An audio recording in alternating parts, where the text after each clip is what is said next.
Good morning children. I hope you all are safe and secure. आज का आपका subject है हिंदी। हिंदी में हम करेंगे आपका चैप्टर फर्स्ट ऊँट चला। तो आपका ऊँट चला चैप्टर में आपको पहले गा के गीत सुनाती हूँ, ठीक है। फिर बाद में हम उसके बारे में समझेंगे। तो क्या है? ऊँट चला भाई ऊँट चला, हिलता डुलता ऊँट चला, इतना ऊंचा ऊँट चला, ऊँट चला भाई ऊँट चला, ऊंची गर्दन ऊंची पीठ, पीठ उठाए ऊँट चला, ऊँट चला भाई ऊँट चला। बालू है तो होने दो, बोझ ऊँट को धोने दो, नहीं फंसेगा बालू में भी ऊँट चला।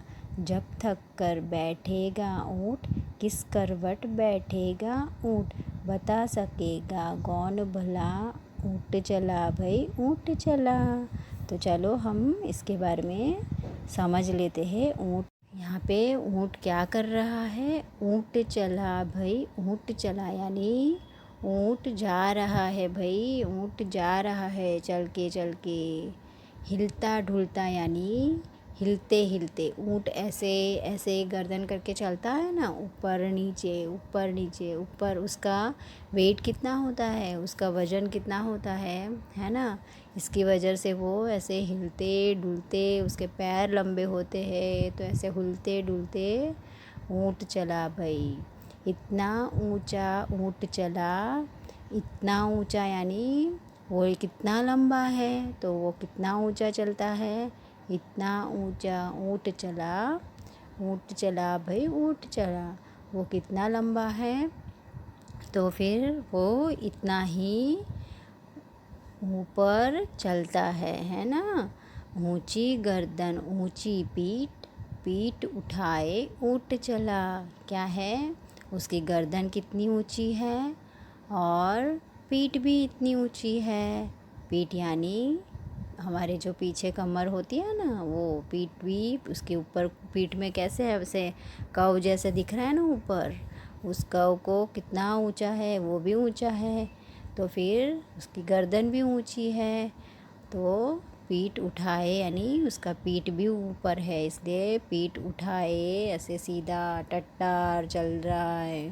टट्टार ऊँट चला भाई ऊँट चला। भालू है तो होने दो, बोझ ऊँट को ढोने दो। भालू है तो होने दो यानी मेहनत करना है तो करने दो। बोझ ऊँट को ढोने दो यानी उसको वज़न उठाना है तो उठाने दो। मुझे वज़न उठाना है तो उठाने दो। नहीं फंसेगा बालू में, नहीं फंसेगा बालू में यानी कभी भी नीचे मिट्टी में नहीं फंसेगा।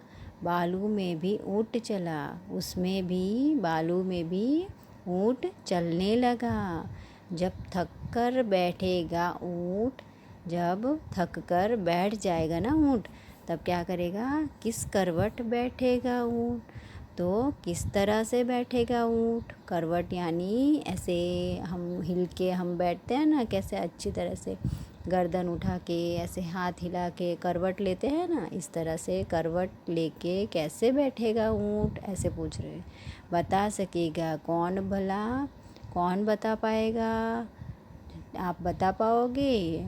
ठीक है, हम देखेंगे कैसे करता है ऊँट, ठीक है ना। बाद में ऊँट चला भाई ऊँट चला, तो क्या करने लगा? ऊँट वापस चलने लगा भाई, चलने लगा। कितनी भी अगर वज़न हो फिर भी ऊँट चलने लगा भाई, और कितनी भी बालू में फंस जाए तो भी ऊँट चलने लगा भाई। ऊँट चला भाई ऊँट चला। तो आपको कैसी लगी ये कविता? अच्छी लगी ना? ओके। हैं वर्ड मीनिंग्स ऑफ ऊँट चला, ठीक है। हमने पहले ऊँट चला के बारे में चैप्टर पढ़ लिया है। अब हम देखते हैं ऊँट चला का शब्द और मीनिंग्स, है ना। शब्द और मीनिंग्स तो क्या है? शब्द क्या है? शब्द यानी मीनिंग्स, यानी सभी चीज़ के वर्ड मीनिंग्स। तो यहाँ पे क्या है बच्चों? यहाँ पे पहला है ऊँट। ऊँट मानी कैमल। मैंने आपको पोएम में समझाया है।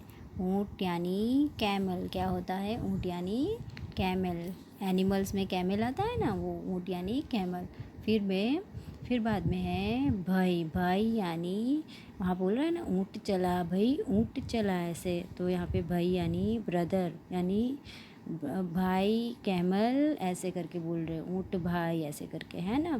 फिर चला यानी वॉक, यानी वॉकिंग कर रहा था ना, वो चल रहा था ना। फिर क्या है? हलता ढुलता यानी स्विंग। स्विंग यानी मूव। मूव करते करते चल रहा था ना, वो ऐसे चलते चलते मूव करते करते चल रहा था, है ना।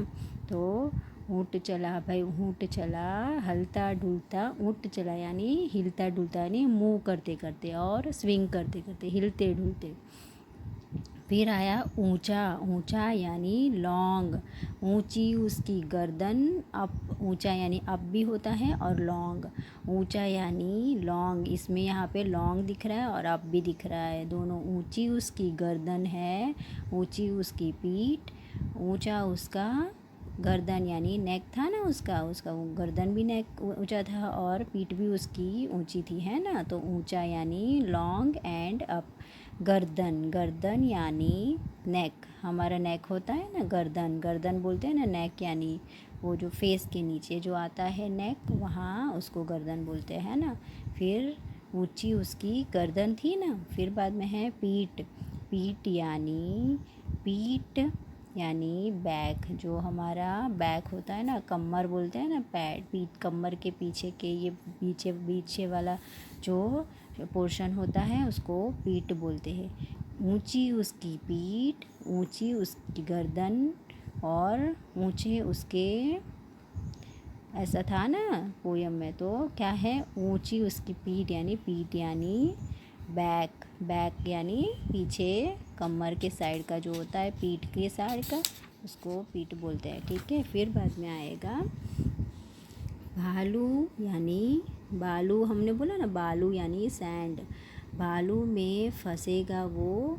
तो क्या बोला था वहाँ पे? बालू यानी सैंड। जो कैमल कहाँ पे होता है? रेत की जगह पे होता है। सैंड यानी रेत। रेत भी बोलते हैं और मिट्टी भी बोलते हैं, लेकिन जहाँ पे फॉरेस्ट एरिया में होते हैं ना, सैंड कहाँ पे होते हैं? जहाँ पे भालू कहाँ पे रहते हैं? सैंड एरिया में ही रहते हैं ना, रेत के एरिया में रहते हैं।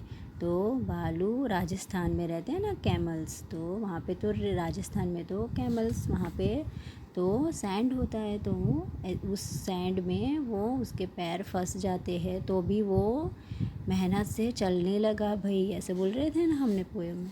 तो यहाँ पे भालू यानी सैंड। फिर भोज। बोझ यानी बर्डन। बर्डन यानी वो कितना बर्डन उसके पीठ पे रख के चलता है, फिर भी वो चलने लगा भाई, चलने लगा। क्या करने लगा? बोझ यानी बर्डन यानी वजन उसके पीठ पे वजन भी रख के चलने लगा, फिर भी वो आगे चलने लगा, ऐसे हमने सीखा था ना। फिर फंसेगा यानी स्टक, यानी फंस जाना। वो कितना भी मेहनत करके बर्डन उठा के सैंड में, बालू में चलने लगा, फिर भी वो मेहनत बोझ और लेके फंस जाए, तो भी वो क्या करने लगा? चलने लगा। फंसेगा यानी स्टक यानी फंस जाना। पैर फंस जाते हैं ना कभी कभी, इस तरह फंस गया तो भी वो चलने लगा। थक्कर यानी टायर्ड यानी थक जाना। थक जाते हैं ना हम कभी कभी खेलते खेलते, कैसे थक जाते हैं, इस तरह से थक जाना यानी थक्कर यानी टायर्ड हो गया, फिर भी भाई वो तो चलने लगा, है ना। थक जाता है फिर भी वो चलने तो लगा ही था। तो इस तरह से हम वर्ड मीनिंग्स, बालू, बोझ, फंसेगा, थक्कर, ये सभी वर्ड्स आपके पोयम में आ चुके थे।